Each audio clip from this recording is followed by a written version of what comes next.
All right, welcome back to the podcast. Appreciate you finding us. All right, it is Coach Jim Leavitt time again. Those of you that listened to the podcast last year know we had on Coach Leavitt very regularly last year, and he is back with us again this year. Coach Leavitt, former USF head coach, all-time winningest coach in school history, has worked all over the country at a bunch of different places over his career, and he is here to give us about our midpoint season of the college football review. It's amazing to think we're already at the midpoint, Coach, and we had a pretty wild weekend in the college football world.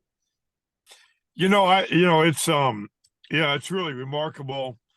We've gone through all these conferences moving, all these Pac-12 teams moving into the Big Ten and moving into the ACC. And then possibly, then the transfer portal and the NIL, and you just wonder what was going to happen with college football, and it's probably as exciting, as it's ever been. And I think probably because all the quarterbacks, there's so many great quarterbacks out there, and sometimes you have about 4 teams you think can be the last 4 teams. I mean, there's legit probably 12 teams that could make a run at it. I mean, Louisville, ends up beating Notre Dame, and how can Notre Dame go through the Ohio State, and then they, what they've had to do in their last number of games, and I mean, we could just go all over the place. There's just so many things happening, and then Mario Cristobal doesn't take a knee in the Miami game. We're gonna save that. We're gonna get to that. Jeez. Well, I'll let you lead into anything you want to go. Where you want to go with. Good being back with you. Yeah, Coach. Let's start with the overall sense of it doesn't seem to me there's a dominant team this year. Like you mentioned, there's probably 10 to 12 teams that you can make a legit argument that could win it. Whereas in previous years, it was 3 or 4 probably at best. What do you get the sense of what that's from? To me, it sounds like maybe some transfer portal stuff. There's more good quarterback play. Just talk to me about I think it's good for the sport that there's more teams that are in it. What are your thoughts on that? Yeah, there are a lot of games. When you're watching football on Saturday, it's I'm constantly moving from one game to another. Of course, I never was in this position because I was always coaching, but I think it's. I don't think there's ever been a time there have been more people watching college football than now. I mean, it's remarkable, but Georgia made a statement for being the one dominant team. They did. And what they did to Kentucky. I mean, because Kentucky wins, beats Florida, and then, Georgia just decided to rise up. All the talk was, oh God, what's going to happen to Georgia? We're not beating people like we used to. They're kind of in a funk. You don't see the passion. All the Georgia fans were going crazy, and then I think Georgia just decided to be Georgia, and they just put it on. A very good Kentucky team. Yes, and a guy well, Coach Stoops at Kentucky, a guy and and they had a good team. They've got a really good team, and they just got manhandled in Athens over the weekend. Well, they ran the ball on Florida. They physically put it on Florida, and then Georgia it wasn't even a game. I mean, the way Georgia took apart Kentucky. That was the quarterback for Georgia made a statement also. He's getting better and better every week. He's getting better and better. Yeah, he had a great game. He did really, really well.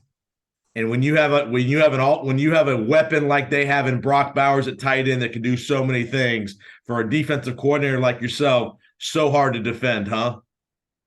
Well, it's hard to. You're right, because they have so many weapons. They have so many ways they can move the ball, and when you look across the country, it's a lot tougher on defense coordinators, I think, in college than in the NFL. Yeah. I mean, the NFL, you don't. I mean, I was in the NFL for 4 years, and we had one of the top defenses in the NFL, top 3 all 4 years.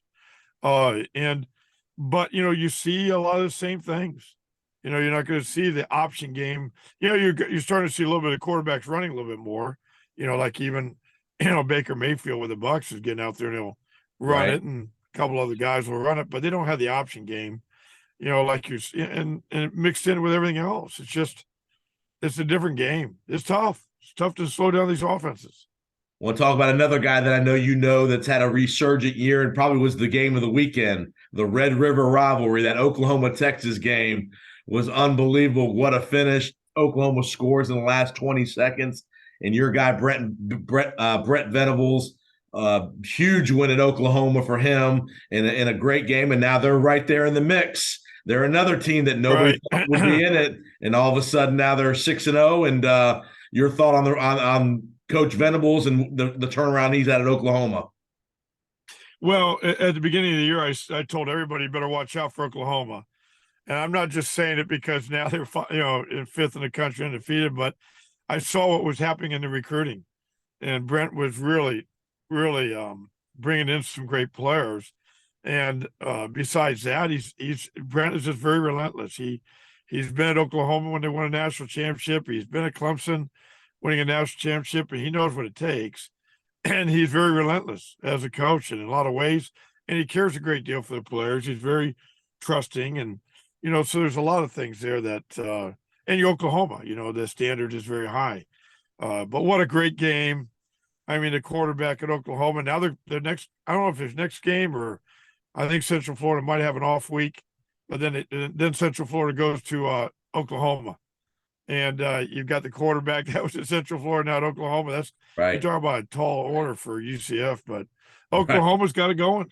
They're playing some defense, they didn't play as good as defense last year. They are now. And Brent's, got very involved in the defense, I imagine, more than ever. And they got a chance to, do some great things.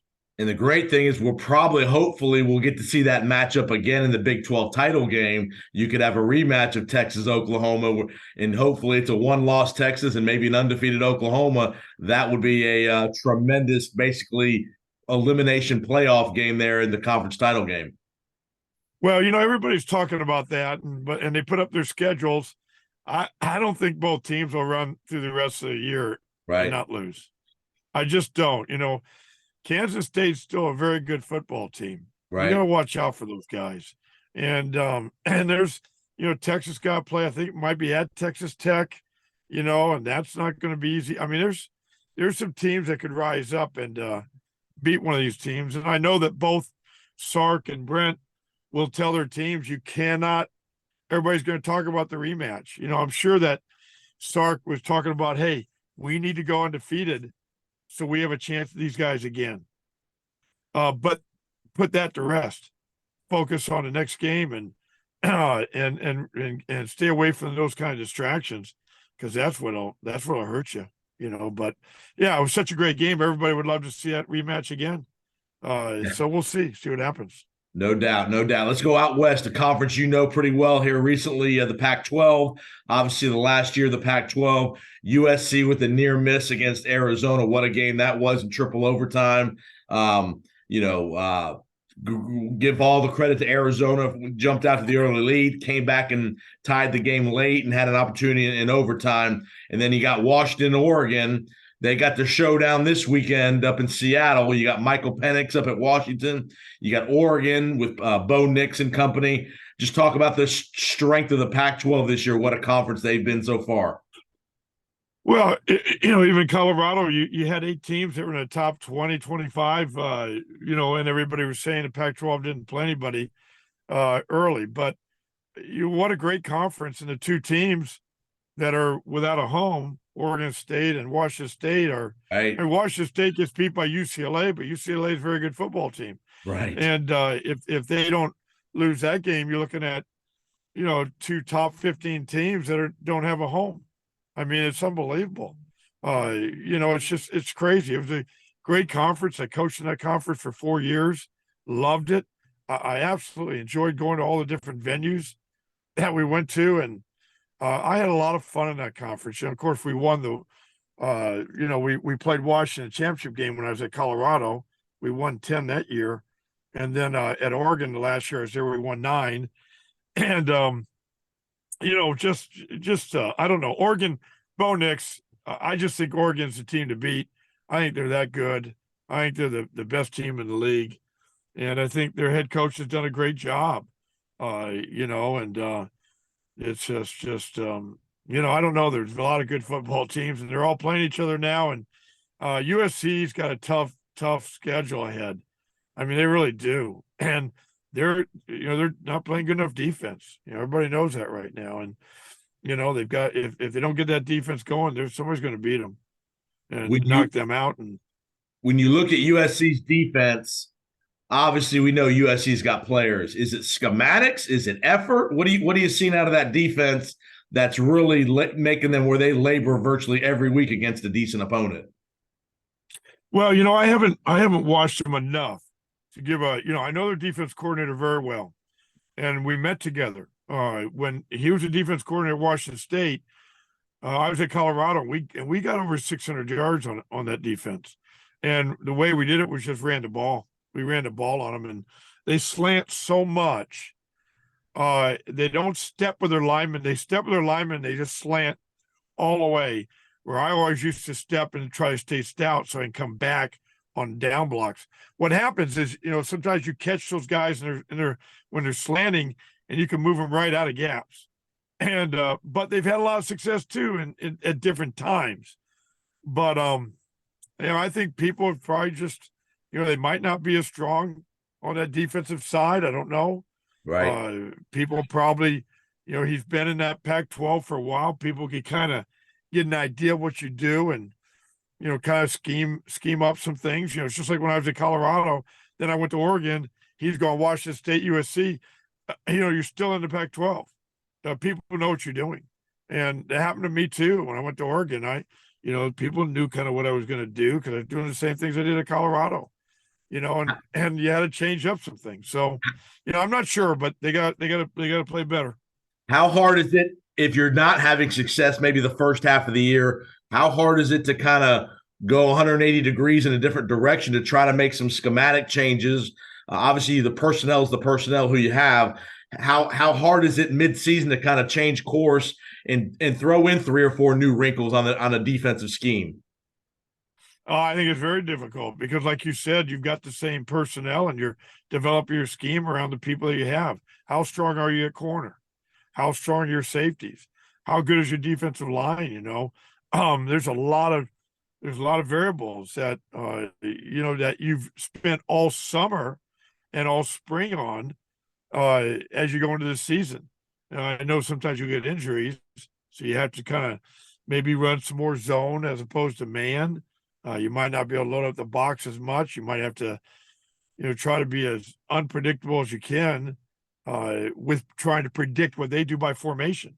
Right. Because a lot of times your defensive calls are going to be by the personnel they have on the field and the down distance, where you're at on the field, and in the formations that they're going to give you. I mean, all those things are important, and to change all that up and to do some different things, you got to try. You got to try to lean on one thing or another more than what you maybe did, because you can't just sit there and continue to take it, So, but it's hard. It's very difficult. Give the fans an idea of the difference that it from a play calling and calling defensive perspective of the width of the hash marks in college versus the width of the hash marks in the NFL. Much smaller hash marks as far as width in the NFL. It's much more centered, where college you have very wide hash marks, left hash, right hash. Talk to the fans about how that affects how you call defense in different calls. Well, you just have so much of a wider field, in college. I don't like it. And I still to this day don't understand, so many things in college they've changed because of NFL. Well, why wouldn't they change the hash marks as well? Right. I do not understand why the hash marks. I don't know if it's money or what. You have to paint hash marks. But what I don't like in college is everybody says, well, you got a short side of the field so you can bring pressure from your corners a lot easier than the NFL. Well, that's true. But you got such a wide field. And if the quarterbacks today in the college, they can make those throws. Right. And to me, I didn't like it. I thought it was a disadvantage. But I'd come out of NFL, went back to college and for a number of years. And so I was used to the hash marks being closer and calling defenses that way. So I didn't like it, but you have that wide field. You have a lot more room. now people can also put a lot of people into the boundary, and you got to make a decision. Do I, if you have 3 receivers into the boundary, that's what makes it kind of a challenge, because now what do? Bring everybody into the boundary, and now all of a sudden they have one wide receiver to the field, and they've got, if he's that great a receiver, what do? Do you just lock somebody Right. on him, or do you put Right. 2 people out there, which makes you a little thinner into the boundary? And people that put a lot of load the boundary can cause you problems, with the run game and the pass game. All right, let's get to the state of Florida. We got a lot of 3 or 4 good storylines in the state of Florida over the weekend. Let's, before we get to Mario, which we'll save that for the end, let's go to Florida State first. They just keep ho-humming along. They're not playing great, in my opinion. They're playing good enough. What do you see out of Florida State? They're winning games, but they're not convincing. It doesn't seem like after that LSU game. Give me your thoughts on Florida State through 6 weeks. Well, I don't know if I agree totally with you. I think they had a really good game, good win last week. Okay. They got so many weapons. They're playing pretty solid defense. The quarterback, handles the ball well. You don't see him making a lot of mistakes. I think Florida State is playing really good football. Okay. And I think they're clearly the best team in Florida by far. And they've got a lot of momentum. They got confidence. They've done a great job. I'm impressed. I've watched them. Of course, I'm always going around different games.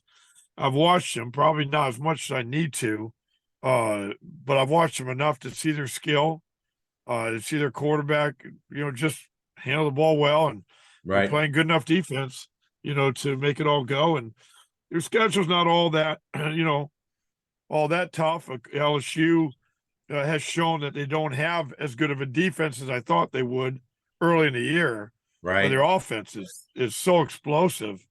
Clemson, obviously Clemson's down a little bit, it seems like. Yeah, they are. They're not the same Clemson team they've had before, but look who they've lost. They've lost Brent Venables. Right. They've lost some really good coordinators, and I don't know if they're recruiting at the high level they were. And when you lose, the job that Brent Venables did at Clemson was extraordinary, and you lose somebody like that, that's hard. How do you replace that guy?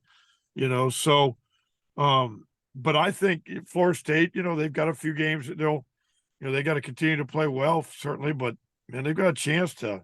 Oh yeah, they're in the driver's seat to run the table. They really are, So I think they've done well. I know they had what was it, Boston College? They probably could have lost that game, and that's the one people probably point to. Because Boston College, I watched enough of that game to see Boston College came to play, and they played tough. They're physical, and did a great job against Florida State. So, sometimes it's the matchups and what offenses and defenses, the problems they give you. Yeah, and it might even be a team that doesn't win as many games. But Florida State's impressive. I think they're clearly the better team in the state of Florida. What do you see out of UCF and Florida? Both kind of, both are kind of in transition years. UCF new to the Big 12, year 2 for Billy Napier, still trying to get his guys and all his things in place in Gainesville. What do you see out of the Gators and the Knights? Well, Florida is just, Kentucky just put it on them. They physically beat the heck out of them, and so did Utah. And I think Florida has got to get the running game. They got to get the ball to. They got one great running back. They got 2 really good running backs, and somehow they got to find a way to take as much pressure off the quarterback as they can. He's okay, but he's not. I don't know if he's ever going to take him to the promised land, like like Urban Meyer had Tebow. Right, it's a different deal.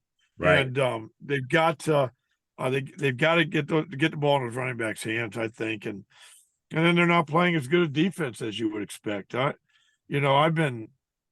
haven't been impressed with Florida, and I'm around a lot of Gators, and none of them are happy, and the standard is the standard at Florida, and Napier came in, and he's got work to do, and he's got to do it in a hurry. He doesn't have a lot of time, so we'll have to see how Florida does the rest of the year, but man, they could lose 2 or 3 more games. Oh I yeah. could see that.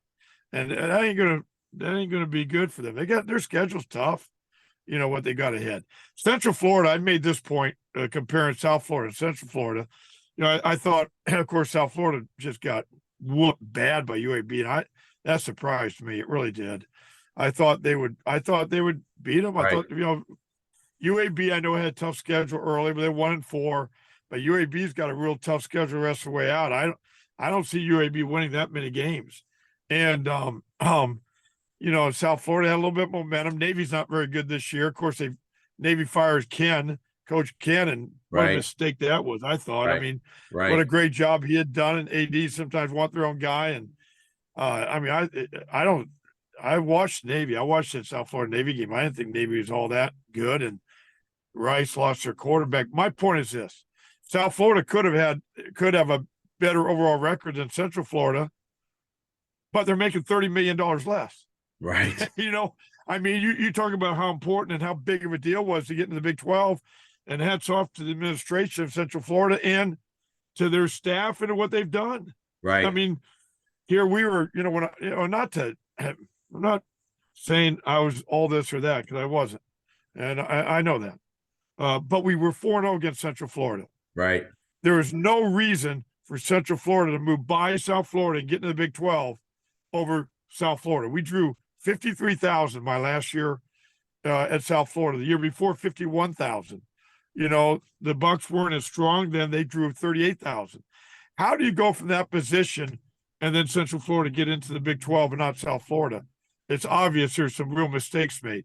And it's sad because, like I said, it's at least a $30 million a year difference when you look at not only the television money, but everything that goes along with it. Right. Your advertising, you could go on and on about it. And then, but I also said Central Florida has never been in the old days BCS conference or in a conference like this. Mm-hmm. They never have. The transition from where they were to where they're going, just on the field with personnel and recruiting budgets and all the different things that go into running a program are enormous, correct? Oh, it is. And of course, we were in the Big East, and we were playing Pittsburgh and playing Louisville and playing Rutgers, Syracuse, West Virginia. We had to go through that fairly early in our career, right, at South Florida, and it wasn't easy making those trips. Up, and even UConn was very strong then, making those trips up to Pittsburgh, then the next week flying up to Rutgers, and the next week flying up to Syracuse, or, however, those are not easy trips for Central Florida now to fly to Kansas, after they just got beat pretty bad by, I think it was Oklahoma. Texas beat them. Texas, that's right. That's right, because they still got Oklahoma to play. And then, then Baylor comes into their home and comes back like that, which was crazy. In 10 minutes to go, you're up by 28. I don't know why you're not running 4-minute offense right then. Right. Because these offensive coaches all want, we want the numbers and all this stuff. And instead of winning the game, they had the game won if they would have just used the clock. I saw the clock with 20 seconds sometimes snapping the ball, and I'm sitting there going, why? Right. It just I always got irritated by that. But we talked about Florida, Central Florida now, and I know all the Central Florida people were really mad at me because, on the radio show that I do, they buried me because, a few guys did, because I was saying how South Florida could have a better record than Central Florida because of the schedule, all about the schedule. And it's true.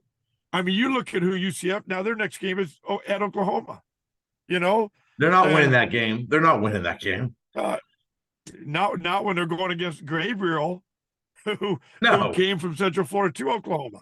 Right. And so now Central Florida, yes, they're in the Big 12, which is a great deal for them. What a neat deal. But you better realize that it is different. And their head coach knows it. Their head coach is look what he's done. He got a great resume. Yes. And he's been in the SEC, and he knows what it takes. And he knows that, he doesn't have a quarterback right now. The quarterback got hurt, tried to come in the last game, and that was tough. But Central Florida's got work cut out for him, it may be a long haul before they get to a position where they can, really win. And that's why I thought it was so exciting. The first year when we were at South Florida, we went into the Big East. In fact, the year, we went independent Conference USA Big East 3 years, right? And it was fast. And I knew we probably weren't going to be ready for the Big East. And what I did was a year before, I redshirted 5 of the best players I had. Wow. And I figured the last year in Conference USA is not going to be near as important as the first year in the Big East. So we had that one season that we kind of didn't do as well. But the first year in the Big East, we went to a bowl game. Nice. And I thought that was a big deal. Yes. And we went to 5 bowl games in a row in the Big East in a BCS conference. That's what I thought was pretty neat. Now Central Florida is going to try to get to bowl game. We've got 3 wins. Ain't going to be easy. They should be able to get 3 more, but I don't know. It's going to be a real challenge for them. So,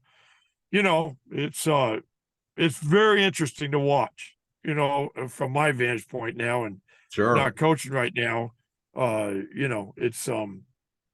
It's easy to, sit back and say this and that, but I know how hard it is for those guys. It's a real challenge.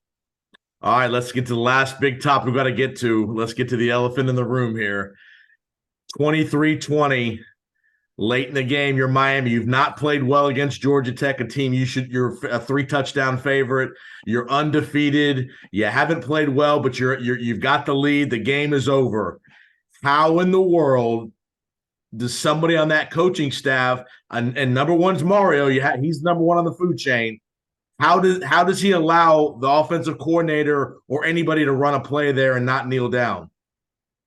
No, I don't know. I mean, I've been in coaching 42 years. And the fact that not only did in that game, but it's the second time he's done that. Right. I was at Oregon when he was the head football coach, and I was the defense coordinator at Oregon. And we were playing Stanford. And there was no reason whatsoever to run the ball, and he hands it off to a true freshman. And they fumble. They get the ball around midfield, so they only needed about 20 yards to get a field goal to go to overtime. Well, they got it. They got momentum. I mean, the defensive players, it's my fault for not, making sure the defensive players aren't ready to go back out, but the game was over. Game's over. All you got to do is have Justin Herbert run around the backfield, get in a shotgun even if you want, and let him run around the backfield, take a knee, and probably would have been 6 or 7 or 8 seconds left in the game, punt it, and now they've got to go, 80 yards, and they had 1 timeout with like 6 seconds left. Well, the odds are you're going to probably win that one. Well, no, he hands the ball off, and I didn't fault the running back. Great running back, but he fumbles. They get the ball, goes downfield, and I even talked to Mario about that when I left, and I end up leaving because, I know that I was on my way over to Florida State. And I told, we talked about it. I said, shoot, how can you not do that? And then here he gets to Miami, his alma mater. They had 23 first downs compared to 12, 400 something yards total offense compared to 200 and something, but they still have a chance to win the game. Coach, it's math, Coach. They can't lose. It's a math equation. There are 30 seconds left in the game. You can't lose. Yeah. Take a knee. Why he didn't do that is beyond. I mean, how does the offensive coordinator not know? I mean, how does the offensive coordinator not call just a victory play? How does the quarterback not just say, hell with all of you? Yes, catch the snap and kneel down. Yes. I'm taking a knee, and if you want to bury me, because their quarterback is a 5th-year guy who's done a great job. And just heck, he knows more than the coaches in that situation. But this is what's amazing to me. How, as a head coach, do you face your team after the game in the locker room? Correct. What I mean, these guys fight their ass off in the winter, in the spring. They work so hard to deliver. And I don't know if I could, as a head coach, I don't know how I could. Listen, I had a hard time when we lost some close games, like up at Rutgers one time, up at UConn. There was about 3 or 4 games that I knew absolutely we didn't do a good enough job coaching. And I had to face the team after the game knowing that, and it killed me. I can't tell you, because if you love your players, yeah, I mean, you really do. They give you everything. And to face your team like that is so hard. Now you have a situation where, I mean, it's They don't clear. trust them. They don't trust them. You take a knee, game over, and move on, and you don't do it is no. Well, you asked me the question right at the beginning. How do you? I don't understand it. I never will. I don't get it. And then this is what really kills me. They have a good defense coordinator. Here's my safeties coach at FAU. We were 10th in the nation in defense, right, with a very poor offense down that. We ended up going to a bowl game, but it was a remarkable. We gave up 12.3 points a game. And Lance Guidry is a good football coach. You don't put him in that position. I mean, the momentum, they get the fumble. All of a sudden, your defense has to run out there when your defensive players shouldn't, but they're celebrating the win already. They're already going high five on the sidelines. Right. They're not thinking they're ever going to have to come back on the field when they know 100 out of 100 times you're going to take a knee. Right. So now they got to run on the field, and the ball's in midfield now. All they need is a field goal to take it overtime. Right. And, so the calls you have to make to prevent the field goal, so you don't want them to get, 10, 15 yards to get in field goal position. You put Lance Guidry in an impossible, very tough position. Now, Lance won't make any excuses. He'll say, yeah, we should have done better, and that's the way you should be. You got to find a way to go out there and stop that when it just an absolute ridiculous mistake was made. And, it's tough. It's just tough, but there's no excuse for that. Give me a sense. Give me a sense on the headset. I'm sure the offensive staff are on one set of lines, and the defense. How is somebody on the offensive staff not screaming in the microphone on the headsets? Coach, what are we doing? Kneel the ball. I mean, give us a sense of how that communication happens during the game. How do you know they didn't? You're right. I don't. And then when I heard Mario say, "Oh, I should have told the offensive coaches to take a knee." In fact, that's just throwing them right under a bus. No, that's Mario Cristobal, 1,000%. That's Mario Cristobal's fault, 1,000%. You throw them you just threw your offensive coordinator right under a bus. Listen, that's your call. That's your deal. You're the head football coach. You take a knee. It's the easiest decision there is in life. And everybody knows it, and everybody's going to bury him for it, and, it's just the way it is. But, he deserves it. I just hope, for the sake of the players, it doesn't hurt Miami. Right. And doesn't hurt their football team going forward. And the sick part is, Coach, they were undefeated. They had a chance. Yeah. It's not like they were a 500 team or a 2-4 team. This was an undefeated team, had Clemson and North Carolina and a chance to beat Florida State. This was a team that, are they national championship worthy? Probably not, but they had a chance to run the table to be in the college football playoff. Well, they can't lose another one now. So now the pressure's on them. They lose one more, and they're certainly out. But, they got bigger problems than that right now. They just got to get their team back together. They got to hope that players don't in the locker room say, God, what are you kidding me? And you hope that, the leaders stand up and say, listen, because, there's going to be a lot of talking away from the locker room or in the locker room and all that about how foolish. And then everybody, all the fans and people like you and me, we're going to bury it. But that's what you do. And that's what you deserve when you do something like that. So, Mario will work very, very hard. He works very hard at recruiting. I'm sure their staff, I think they're recruiting very well. You're Miami, for goodness sakes. You're the University of Miami, and, has made national championships as pretty much most anybody, and the standard in Miami was very high. Mario played there when they were very, very good. And, hopefully this just won't change things. I mean, I don't know. I mean, you hate, yeah, and I'll say it because I'm not a coach. That's just coaching malpractice and incompetence.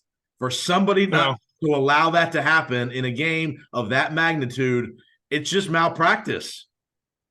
Well, and I don't know what happened. The offense coordinator, of course, it doesn't matter. Mario just say take a knee and that's it. It's in a discussion. Yes, and Mario's not calling plays either. His only job is to manage the game.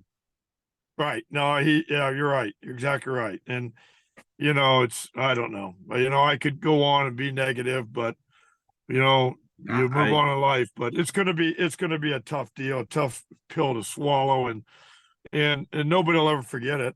And he's not the only one screwing. He's not the only one screwing up this game management stuff. Lincoln Riley made his field goal kicker kick a field goal from the left hash mark on Saturday night that got blocked. Put the ball in the middle of the field. You have timeouts. You're setting up the game-winning field goal. Don't make the kid kick it from the left hash mark. Put the ball in the middle of the field and let him kick an extra point and go home. I didn't see that because that was probably about 2 a.m. Yeah. That was probably pretty late, but I didn't see that, but it's still, I mean, you see coaches make decisions, but the kneel down's still the ultimate. And this is what kills me. That's why I said it. It's happened to him before. Yes. It happened to him when he was in Oregon.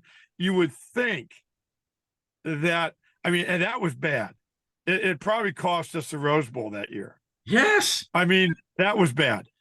But to do it again it's unconscionable. It's unconscionable. Yeah, to do it again. So I don't know. I don't know. Hopefully Miami will rise up. They're a very talented team. They got a really good quarterback. I really like their quarterback a lot. Yeah. He had a really off year last year, which I was shocked that they got beat like they got beat last year, but I was surprised because I really like their quarterback. I think he's tough. I think he's a winner. He reminds me of the quarterback TCU had a year ago.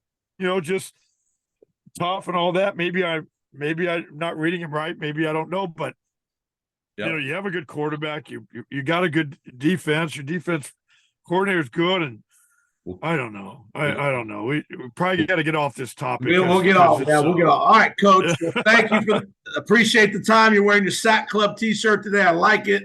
And, that's right. That's right. SMU when I was there. Yep. So appreciate the time, Coach. We'll definitely check in as we get towards the end of the year. Okay. All right. Thanks, Jason. Appreciate it.